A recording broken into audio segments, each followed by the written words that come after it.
악몽, 소나랑. 야간 근무를 마치고 아침에 퇴근했다.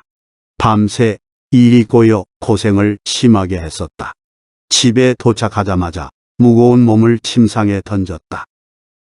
얼마 전에 일하던 현장이었다. 일을 일찍 마쳤다. 퇴근하기엔 너무 이른 시간이다. 집에 다녀와도 될성 싶었다.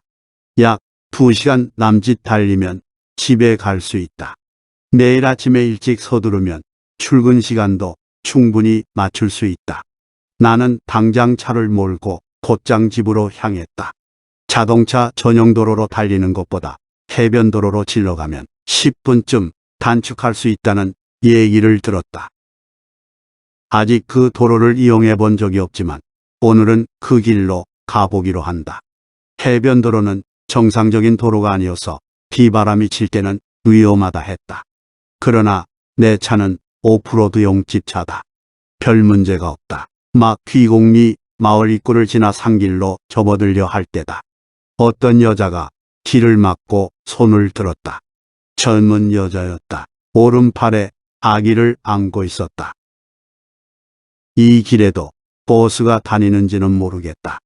나는 차를 세우고 여자를 태웠다. 꽤 미인이었다.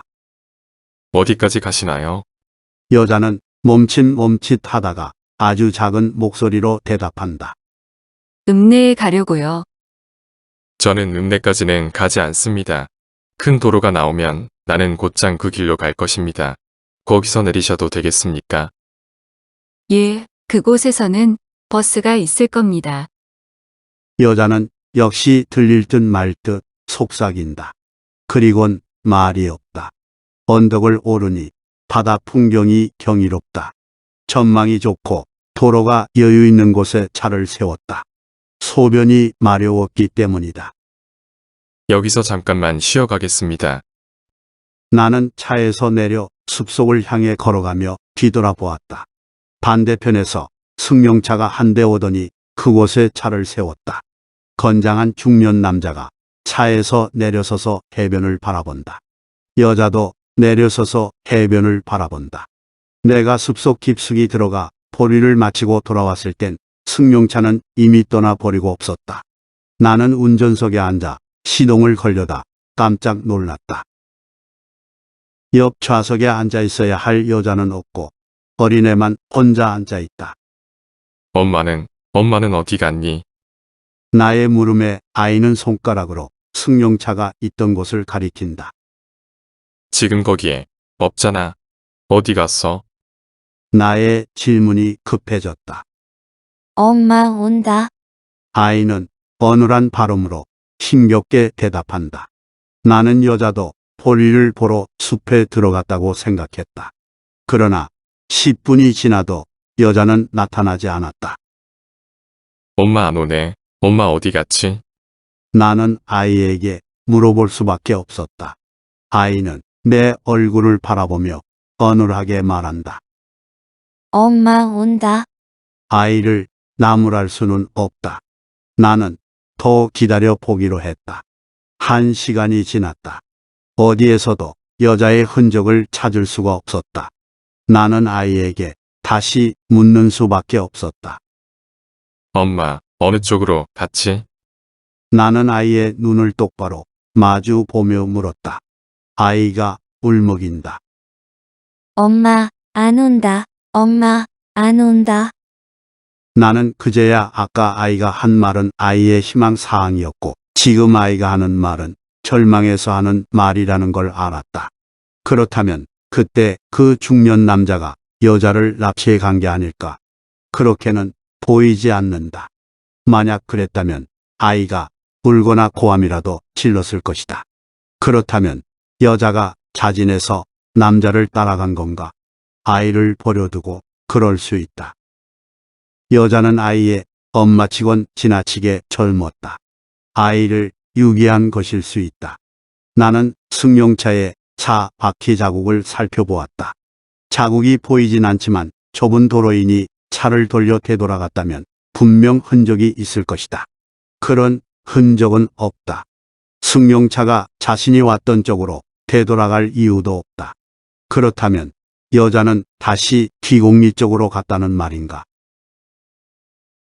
귀공리에서 떠나왔을 것이니 귀공리 쪽으로 갔을 가능성은 있다. 나는 급히 차를 돌려 귀공리 쪽으로 달려갔다. 마을 입구에 파출소가 보였다. 나는 파출소에 들어가 자초지종을 말하고 여자가 납치되었거나 어린애를 유기했을 경우 모두를 신고했다. 그리고 마을에 들어가 이 아이를 아느냐고, 이 아이의 엄마가 없어졌다고 만나는 사람마다 묻고 다녔다. 그러나 이상하게 모두 이 아이를 본 적이 없다는 것이다. 나는 아이에게 물었다. 너 이 동네에서 살았지? 너희 집이 어디야? 그러나 아이는 고개만 절레절레 흔들었다. 외출이 적었으면 집을 모를 수도 있겠다고 생각했다. 참, 너 엄마 휴대폰 전화 알지? 모처럼 아이가 고개를 끄덕인다. 내가 왜 진즉 그 생각을 못했지? 너 엄마 휴대폰 전화번호 말해봐. 아이가 눈만 동그랗게 뜬다. 엄마 휴대폰 전화번호 몰라? 아이가 또 고개를 흔든다. 잘 생각해봐. 아이가 생각난 듯 입을 열었다. 엄마, 번호 9486. 그 다음은, 나는 아이를 채근했다. 그 다음을 말해야지. 아이가 울상이 되어 말한다. 몰라. 아니야. 잘 생각해봐. 생각이 날 거야. 9, 4, 8, 6 그 다음은 뭐지? 아이는 울먹이며 말한다. 7, 5. 몰라. 아니야. 생각날 거야. 9486, 7, 5 그 다음은. 몰라. 도대체 너 몇 살인데 엄마 전화번호도 모르냐? 아이의 눈에서 눈물 한 방울이 떨어진다. 나 3살. 세상에 3살. 엄마 전화번호를 외울 나이가 아니다. 그만한 숫자를 불러준 것만도 천재다. 겨우 3살이었어. 엄마 번호 모르겠구나. 아이가 비로소 얼굴이 밝아지며 말한다. 응, 나 3살. 엄마 번호 몰라. 아이는 몇 번이나 그 말을 혼자서 반복한다. 하는 수 없다. 그 번호만으로 시도는 해봐야지. 01094861-7511부터 시작했다. 몇 번을 실패하고 나서 아니지 7500부터 시작해야지. 한 30번쯤 했을까? 도저히 방법이 아니었다.